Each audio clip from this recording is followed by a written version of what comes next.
How's everybody doing? Y'all look tired. You're not supposed to say that out loud, though. Think that. You're not supposed to say it Well, out they loud. see me. They don't see you guys. I'm looking at you guys. How you feeling? Nah, I feel pretty good. So, who wants to start off? Was that the first question? Oh, no. I mean, I feel pretty good. I woke up this morning. I have a job. Like, can't really complain.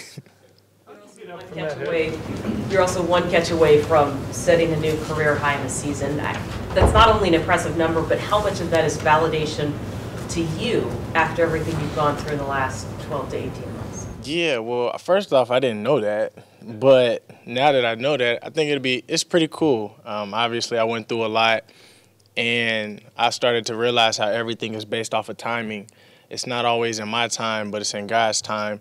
And for me to be able to understand that and learn that, it allowed me to be able to grow along the way, allowed me to develop my game and take it like to the places that I wanted to be able to take it.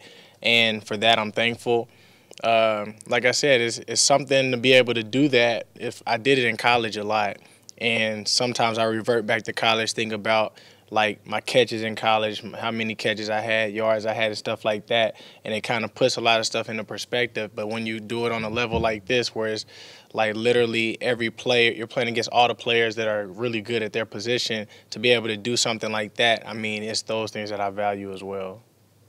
You and Doug are both leading the NFL in the last couple of years with just one drop in 2 seasons. How much of that competition is with one another Yeah, well, don't jinx us. Like, we still got games to play. No, I mean, I think it says a lot. It's all about efficiency, and we always want to be an efficient group. You never know how many opportunities you're going to get. I mean, you look at a lot of other teams, they get so many targets, so many opportunities, and it's not about how many opportunities you get. It's about what you do with them. It's always, what have you done for me lately, and stuff like that. And so to be able to understand that and to learn that and to be able to have somebody like Doug that's always been efficient, even before I came into the league, it continued to help me learn how to be efficient. Like I said, when I was at Kansas State, I had to learn how to be efficient. I always looked at it as if the defense stopped our offense and I knew that our team was going to go to me, I had to figure out how to win regardless of how they covered me. And so I kind of took that same mentality when I've been here. And every ball that goes up in the air, I got to figure out a way to catch it. Same with Doug. And if we can't figure out to catch it, then it has to be a flag on that play because we did everything that we could to catch it. And even if they're grabbing us, whatever, we still going to find a way to catch it. And, I mean, you see that whenever we play, whether it's me, whether it's David Moore, Jerron Brown, Doug, whoever it is that's out there.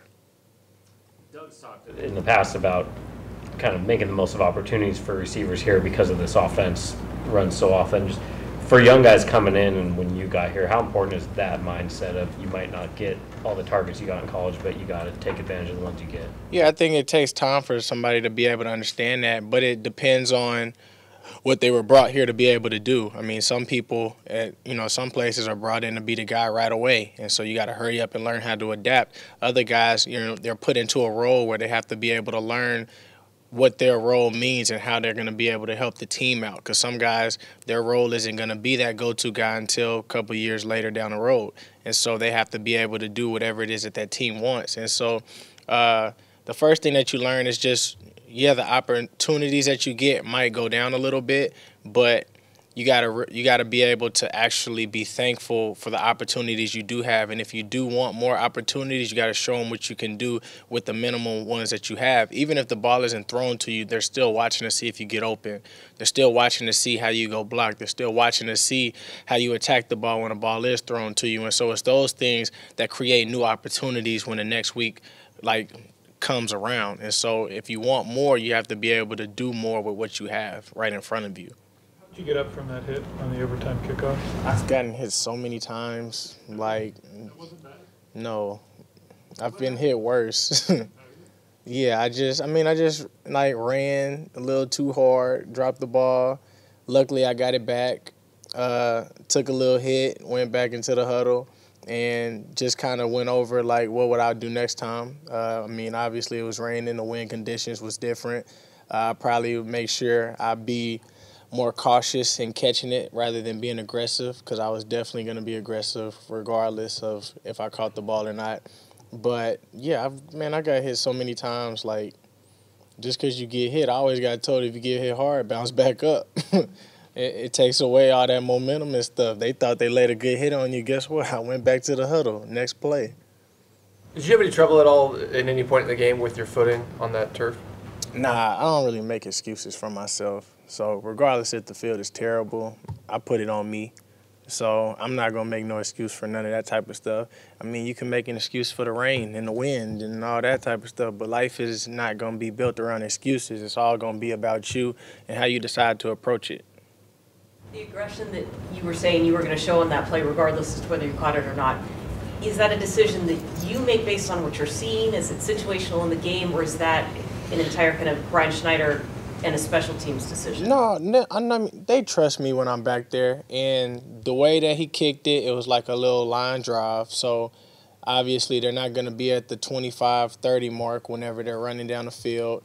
The way that I was looking at the little iPad thing that we have on the thing, I was able to see everything that was open, stuff like that. So I knew what was open. And even when we came in and watched film, when I dropped the ball, I seen where I was going to go was open. And so it's just a matter of being able to protect the ball. And we talk about that all the time. If you have the ball in your hands, keep it away from the defenders. Try not to let them get it. If we don't have the ball, do whatever you can to get the ball. And so that was just something that I just got to remind myself, is just being able to take care of the ball first before you do anything.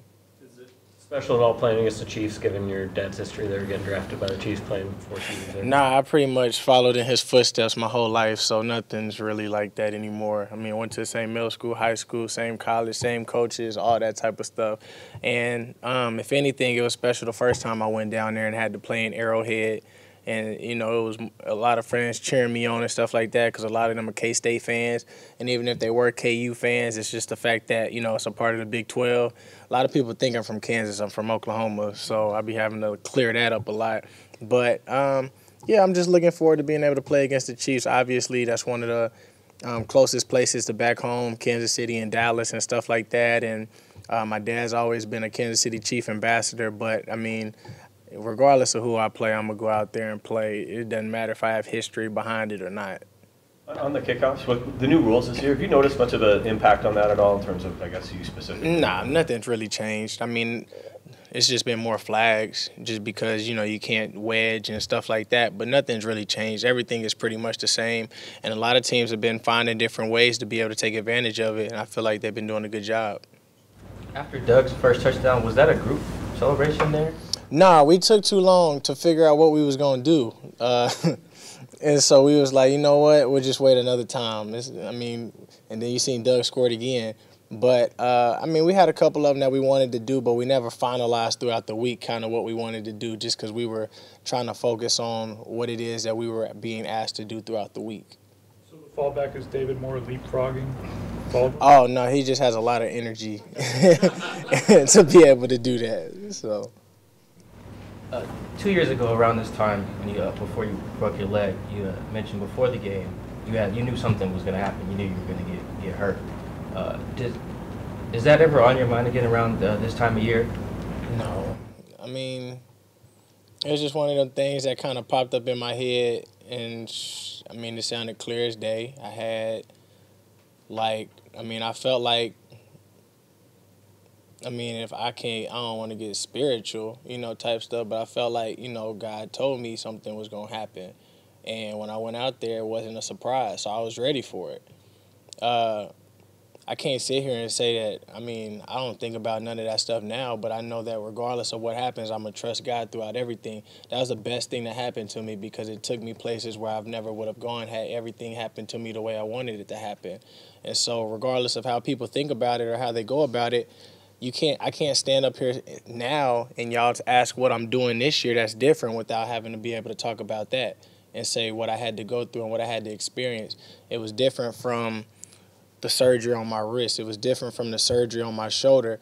This was something that I had to learn how to be able to walk again, had to learn how to be able to do all those things that got me here. And like I said last time I was up here, I had to figure out different ways to win without using my same skill set. Now I have that skill set and my skill set again, so it makes it twice as harder for me to be able to guard.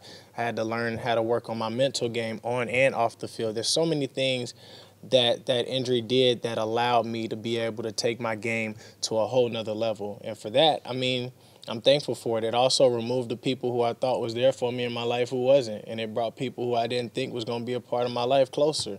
So I mean, all it did was a wake-up call, and it opened up my eyes. And like I said, I'm standing here today, be thankful for things like that. Obviously, people say they wish it never happened, but for me, like, look how my life has turned out. Look how it's turning out. Like, all of those things work together for the good. We just can't see it until a year or two later. Has something like that ever happened again since then? Like the pregame part of it, like something in your head? Nah, because I don't worry about that type of stuff.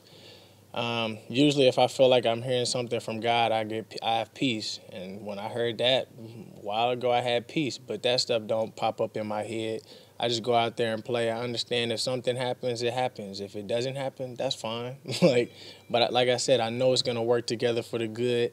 I would have definitely got sent to the office in class if my phone went off. But no, everything works together for the good, and that's the way that I see it. So even if I drop that kickoff, you know what? 9 times out of 10, 10 times out of 10, I catch it. So I'm not going to let that dwell and mess me up mentally. Like, you got to learn how to be able to just forget about stuff and to keep going forward. Otherwise, you're never going to move forward in life. If you keep reminiscing on the past and thinking about things that happened, it's going to affect who you are today. Tyler, is the efficiency and making the most of your opportunities maybe the simple answer for why, even though you guys run the ball more than you pass it, Russell's still third in the league in touchdown passes? Or schematically, do you guys change when you're in striking distance to the end zone? No, I mean, we don't really change. We just go off of what it is that Shotty calls. Regardless if he calls a run or he calls a pass, we're going to go out there and execute it. We don't know what he's going to call on what down and distance. We just go out there, and with the studying and stuff that we've done throughout the week, the things that the coaches tell us, we understand how we need to attack the team that we play. We understand how to be able to get ourselves open. If they're an aggressive corner, if they're a corner that knows how to play the ball well, we understand all that type of stuff.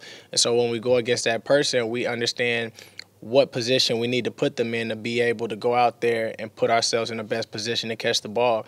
And so if we're going against somebody that's aggressive, we want to high point it. If we're going against somebody that doesn't look back, we want to be able to put ourselves in a position to catch the ball. It's just different things like that once you go against certain DBs.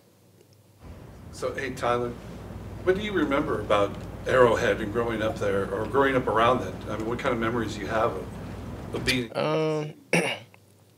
I mean, I remember a lot of the players. Tony Richardson, my dad's real cool with Tony Richardson. Tony Gonzalez, Priest Holmes. I remember watching Albert Morris play. I remember watching, y'all don't know who Albert Morris is, do y'all? Yeah, he's a running back. Andre Rison, Joe Horn, Dante Hall, the X Factor. I remember watching all that type of stuff. I enjoyed watching them. Really, whoever my dad played for. If he went to the Redskins, I watched them. The Jaguars, the Jets. Then when my uncle went to Tampa and San Fran, I watched them. So it was just whoever my family played for. That's whoever I enjoyed watching. Obviously, when my dad was there, I remember being in a little condo, jumping from upstairs into his bed, like, you know, different stuff like that, having the opportunities just to be able to do things that certain people can't because their father didn't play sports or make it to the NFL. So it's more so the people that I remember, because a lot of those people I remember went to my dad's wedding. And he's still cool with them today. And even people text me, like David Garrard texted me. If y'all didn't know, he used to play with the Jaguars. Like, stuff like that. Like, he texted me the other day, and, you know, it's cool to be able to see what Tony Gonzalez did throughout his career. And then all of a sudden I turn on TV or watch a movie, and now he's playing in a movie. I think it was like Fast and Furious or something, like Fast 8. So it's like stuff like that that I remember that's pretty cool as I see them grow throughout life. Anything else? Thanks, Tyler. Thank you. Yeah.